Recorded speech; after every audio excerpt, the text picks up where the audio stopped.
Great. Today, we're going to be talking about what we call impact of the plate, which is the intersection of portion balance, public health, and sustainability. So a lot of what the Portion Balance Coalition has focused on historically has been the impact on diet-related disease, and that portion balance can be a lever of change for that. But we also know is that with every single calorie comes in a significant environmental impact.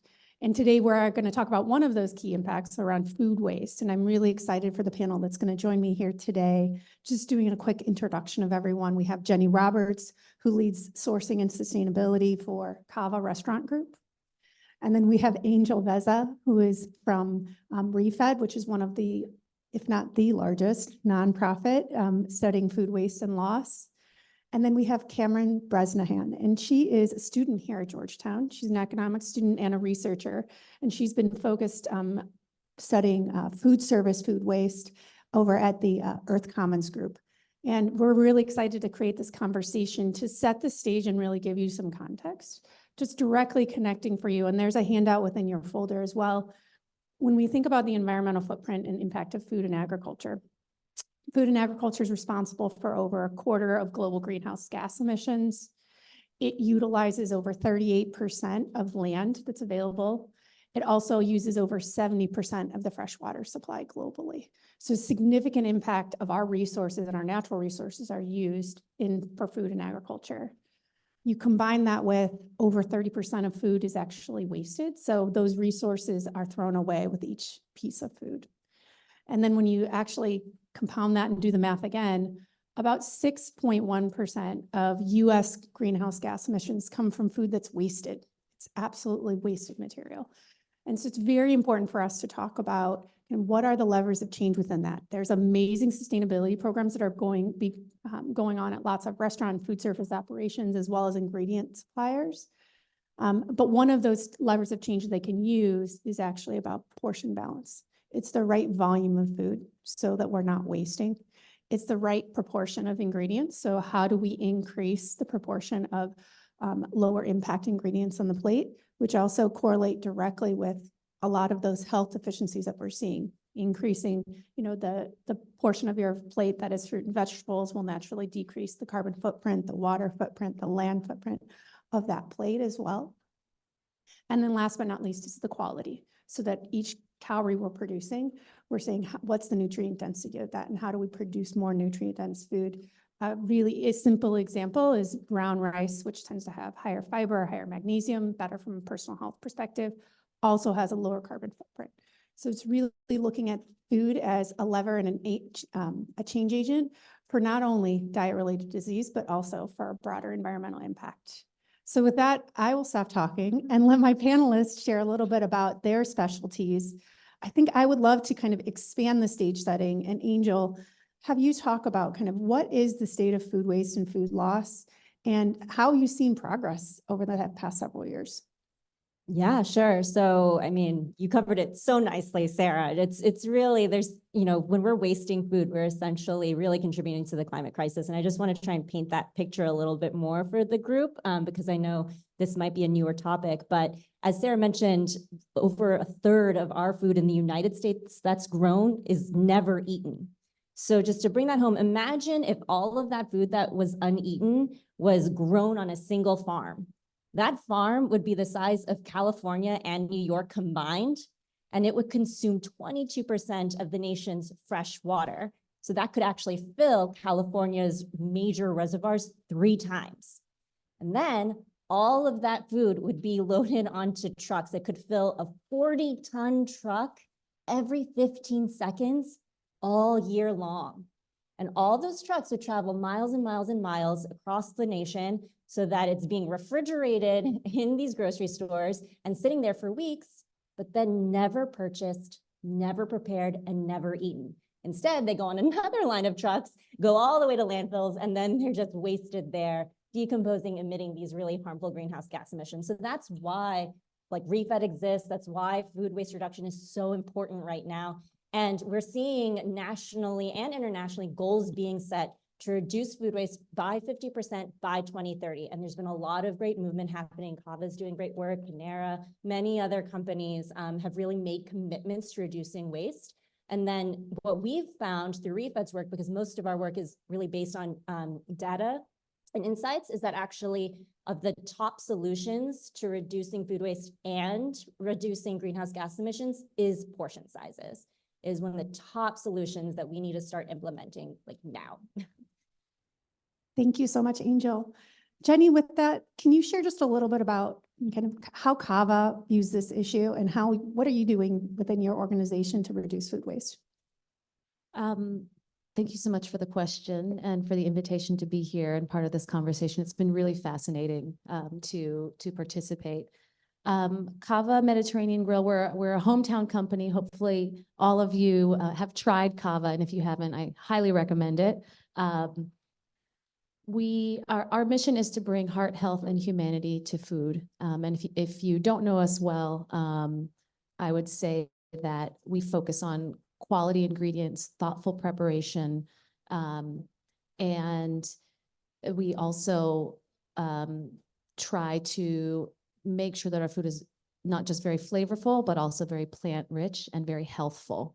So that is the proposition of what CAVA offers. And I would say, you know, from a food waste and from a climate and sustainability perspective, I'm lucky to work for a company that's really well positioned in terms of the type of diet that we promote. So the Mediterranean diet is well known for being highly nutritious, highly satisfying. I think Allison was mentioning in the previous panel that there is a wave of popularity of more ethnic foods, and CAVA is certainly riding that wave. And I know you know this, Sarah, but the World Resources Institute came out with a report talking about how to shift people towards more nutritious and climate-friendly and plant-based diets. And they said the number one way to do that is not to call the food vegan or vegetarian, but to call it Thai, Mediterranean, Chinese, Cuban. You can talk a little bit about the study that you guys did at Panera, but basically, you know, guests and customers and consumers are focused on taste, right? And so they don't necessarily want something to be called all the time healthy or vegan or vegetarian. They want to be enticed by this idea of an ethnic offering and a flavorful offering. So the fact that we're a Mediterranean restaurant that offers tons of plant-based options is one of the main ways that we promote both a climate-friendly and a highly nutritious offering. When it comes to food waste, that is a major focus for our company. Food waste for us represents the intersection of a lot of different related issues: resource usage, climate emissions, food insecurity, financial efficiency, operational efficiency. And so for us, it is our focus when it comes to our impact narrative and our investments. Now, interestingly, we do not have a lot of what's called front of house waste, or essentially, if you looked in our trash cans at the front of the restaurant, you would not actually see a lot of food. You see some packaging, but what we see is that most guests are either eating the food that they have that's been pre-portioned in the bowl, or they're putting a cover on it and they're taking it home and finishing it later. Most of our food waste is back of house, and that's where most of our efforts are in managing waste that needs to find a home that's not the landfill. So we do that by doing proper inventory management. We have a program, my colleague Suzanne is here, she helps lead or design training for our thoughtful cooking program, which means preparing the right amount of food for the right shift, the right time, so that you're not ending up throwing out food because it's aged too much. We have a very important program on portioning, which we'll probably talk about more later. And then we also have a heavy focus on waste measurement. So at the end of every shift, we ask the closing team members to actually weigh out how much food is left over at the end of the night. And there are financial and operational targets around that program that we're starting to roll out and train more around. But there's always some waste at the end of the day. We're really trying to minimize it. Our very best restaurants do a great job at doing that, but there's always going to be something left over. And so we have a couple of programs where we try and donate that food. One is the Too Good To Go app. I'm not sure if anybody's familiar with that, but it is a food waste repurposing app. And we are piloting that in 3 different regions where essentially you can go onto this app starting at 10 o'clock the previous night, and you can sign up to get essentially a discounted meal, and it will be a combination of toppings and mains and bases that are left over at end of shift, and we'll sell that for $5 versus the regular ticketed price. And we actually donate a portion of the proceeds from that bowl to local food waste and community impact efforts. And then the last program I'll talk about is our restaurant training program, and that is really where we see the most waste as an operation, and that's where we've really focused a lot of our attention on donating food. Every time we open a restaurant, we have 3 or 4 days of training, but we have no guests. It's just the operators in the restaurant learning how to make food. So we make somewhere between 700 and 1,000 meals over the course of those 3 days.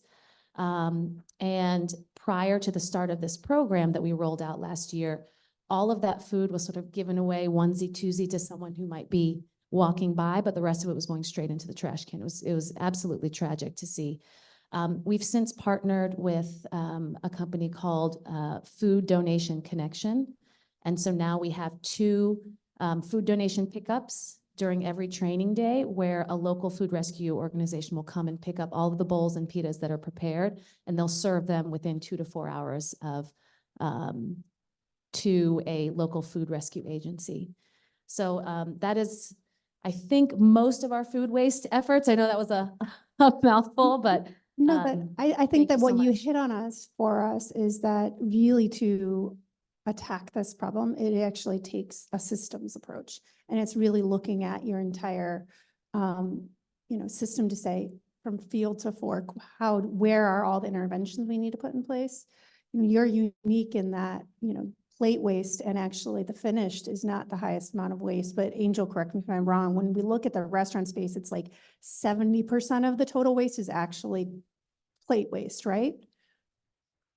So our data actually includes both food service companies Yeah. and restaurants. And I would say if we were to break down restaurants even further, what we've learned, especially through our recent Catalytic Grant Fund Open Call, which is focused on reducing food waste in restaurants, is that actually quick service restaurants and fast casual restaurants have very minimal plate waste. It's the independent full service restaurants where we see a lot of plate waste, where you sit down and your server brings your plate and there's a massive amount of food on there. And that's the particular restaurant segment where we're seeing a lot of plate waste happening. That's great. And with that, that's probably a great segue to you to really talk to us about food service and what you've seen. I know that you haven't published your research yet, but we would love to hear what you've been researching kind of at the top most sustainable food service operations at different local universities. So Cameron. Yeah, of course. So just a very high level 1-sentence summary of the research I'm doing with the Earth Commons is we're looking at the best practices in food waste reductions among higher education institutions. And so what this really speaks to is serving a larger crowd, a little bit different than restaurants, but at schools and universities where you're feeding a whole student population and how food waste looks in that circumstance. So unlike what Jenny was saying about a lot of their waste coming before it hits the consumer, what we are identifying in our research as pre-consumer waste, higher education institutions have a big issue with that post-consumer waste. And so part of what you can do in that situation is a lot of the interventions you might think of, or dining program features you might think of, like composting, excess cooking oil recycling, excess food donation. But what schools and universities have to get really creative for is thinking about portion sizes that students take in the settings in order to decrease food waste. And so what makes food waste such a concern amongst colleges and universities? It comes down to 2 factors. One is that students have no pressing financial incentive in most circumstances to decrease the amount of food waste. The meal plans typically work that you pay up front at the beginning of the semester, you get a certain number of meals, you're not paying a certain dollar price per pound when you take food. So there's really no financial incentive for students to reduce their food waste. Additionally, most schools and universities, all of the schools and universities we've looked at, we've conducted 7 case studies among the top ranked schools in food and dining sustainability, have gotten rid of completely all you care to eat or buffet style dining. These are just a fundamental way that schools look to serve such large populations. So what we need to do is look within these settings, within these buffet style settings where so much food is produced and served to big populations, how can we reduce food waste? And so what schools are looking to do is, as I mentioned, reduce that initial portion size that students are taking and make sure that they're eating all the food that they're taking. And so one of the most popular approaches in doing this is trayless dining. And so all 7 schools that we spoke to have implemented trayless dining in their dining halls. And basically that just means that students are less incentivized to take a bunch of food, more food than they can eat, back to their table. They're going to take a smaller portion to begin with and likely take smaller portions overall. And so studies that have aimed to quantify the impact of trayless dining have found that schools who implement trayless dining see a reduction of approximately 32% of food waste on average. And so this is definitely significant and a step in the right direction. It's not fixing everything. Schools are still kind of grappling with how they might continue to decrease the portion sizes that students are taking in buffet style settings. Some of the interesting ones that I've seen come up are reduction in plate sizes, which is something that I'm sure is happening across the board in restaurant industries too. But on top of that, something like some social engineering, kind of more of a psychology-based approach, is reordering the style of the buffet. So putting your plant-based products first, putting your vegetables and fruit first, encouraging those more healthy, sustainable options, so that if students are taking larger portions or taking the proper size portions, like we need a bigger portion of vegetables than we do of proteins and fats. So giving them their vegetables first encourages that the portions are more appropriate, the students eat the food they're taking, and that food is then not wasted and ending up in the landfills. That's great, Cameron. And I think you gave some really practical kind of solutions to some of the barriers that are faced. What are some other novel what are the barriers that you're kind of seeing, Angel, I think maybe even more broadly across the whole food industry? What are barriers you're seeing and any innovative solutions that you're seeing? Yeah, sure. So I'll start with the restaurant side of things. So as everyone's noted here, customers care about taste. And at least in the restaurant industry, when you sit down, so I actually used to be a chef. I used to work in restaurants and we used to talk about how the guest eats with their eyes.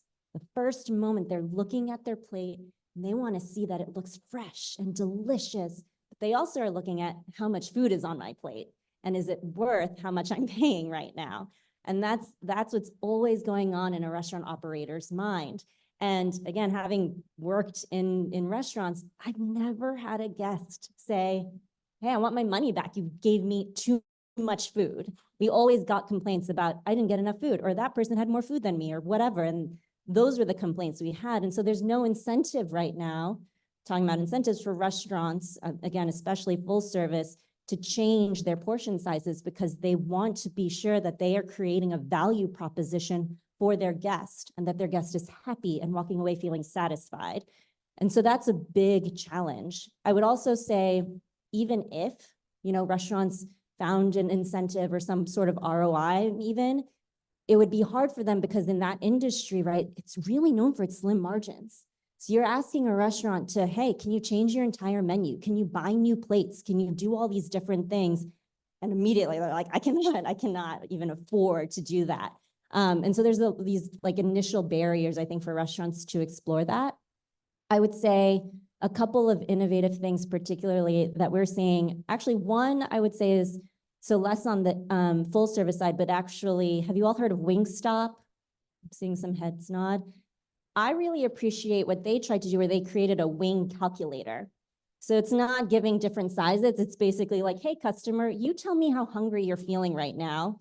And I'll tell you, oh, if you're just a little peckish, this is how many wings you should be ordering. Or if you're really hungry, you should get our combo. And it allows the guests to actually order exactly what they want based on how hungry they're feeling instead of having a limited number of options. And then what it does for Wingstop is now they're getting more information about who their customers are. What do they like? How hungry are they feeling? Why are they coming to us over another competitor? And so they're gathering data on their customers while still giving them this really great value proposition with, again, with choice, and getting exactly what they want. So I think that's really interesting. I think what I've seen, particularly admittedly with Italian restaurants, is you'll see they always have those like half size entrees and then the large size.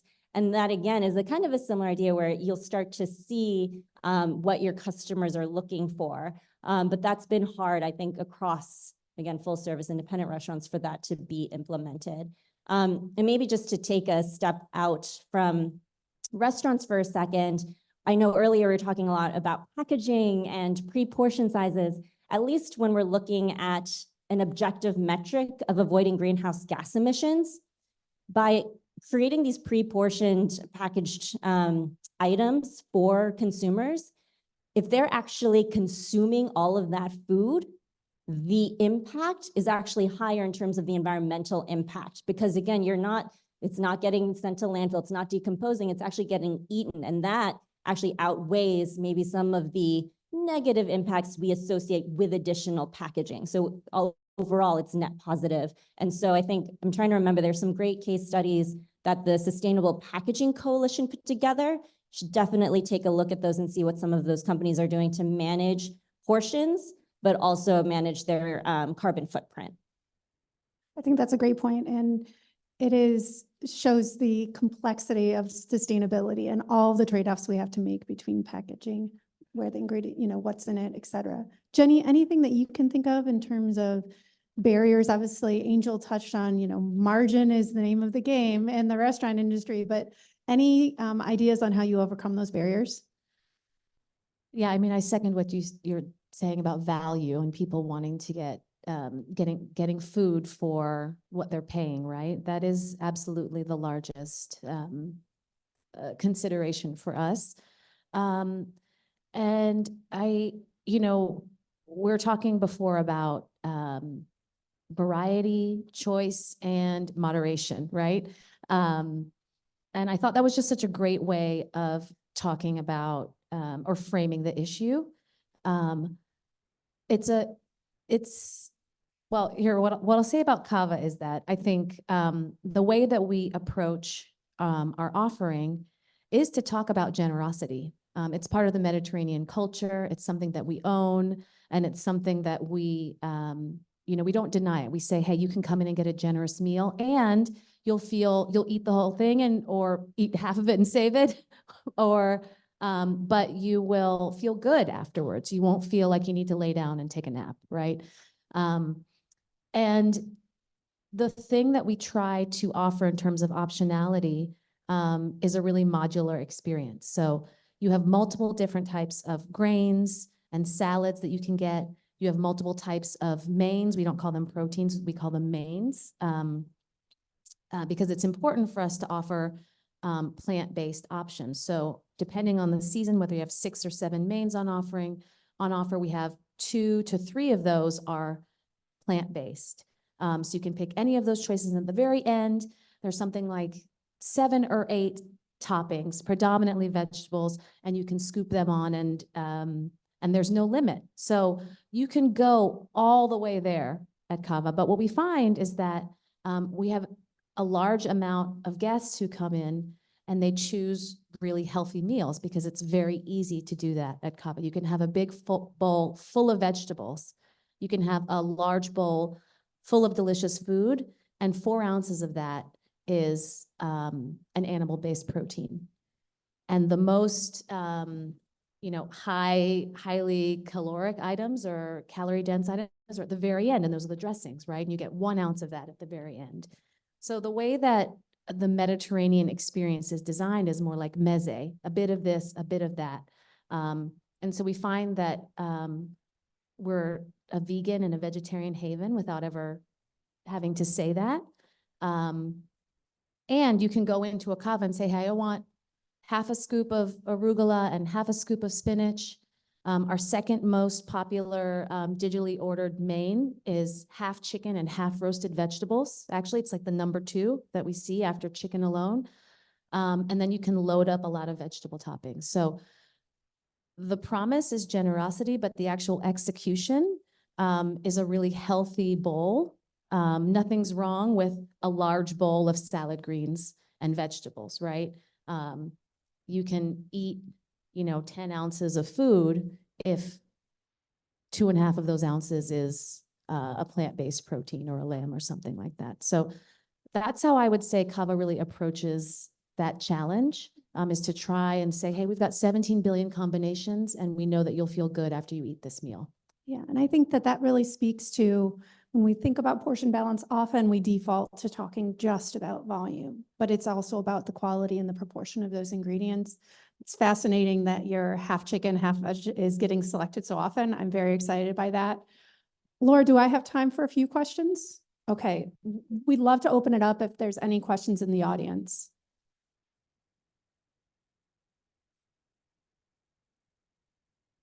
Thank you. I really enjoyed this panel. So Cameron, this question is for you. Have you had an opportunity to look at the intersectionality of college student food insecurity and food waste and how we get to address some of those issues?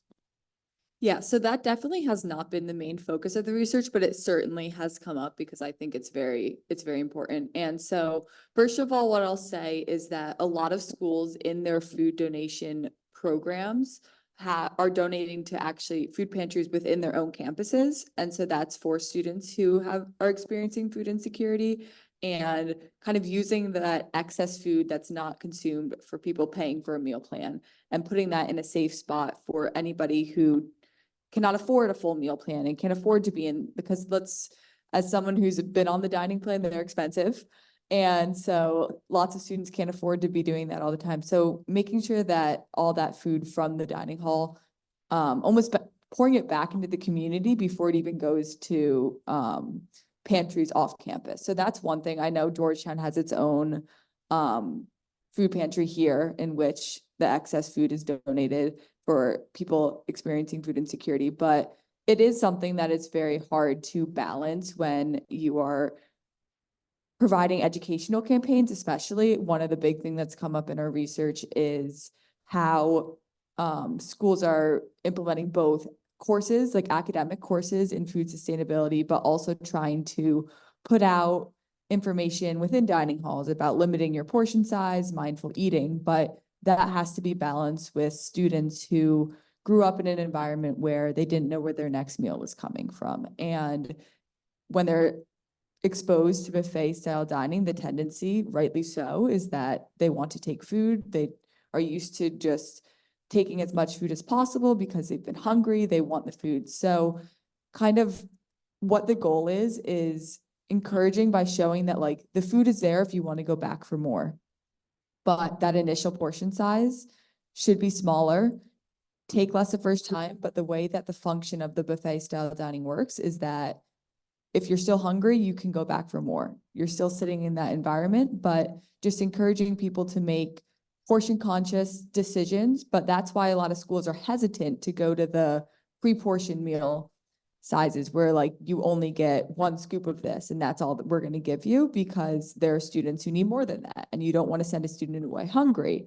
So it's more so encouraging students to make their own decisions that are right for their circumstances rather than kind of forcing portion sizes specifically onto students, and recognizing that, especially in the college environment where it's young adults, very active young adults at times, everyone has different nutritional needs, and making sure that they can make those decisions for themselves, but making sure that they're doing that in an environmentally conscious way.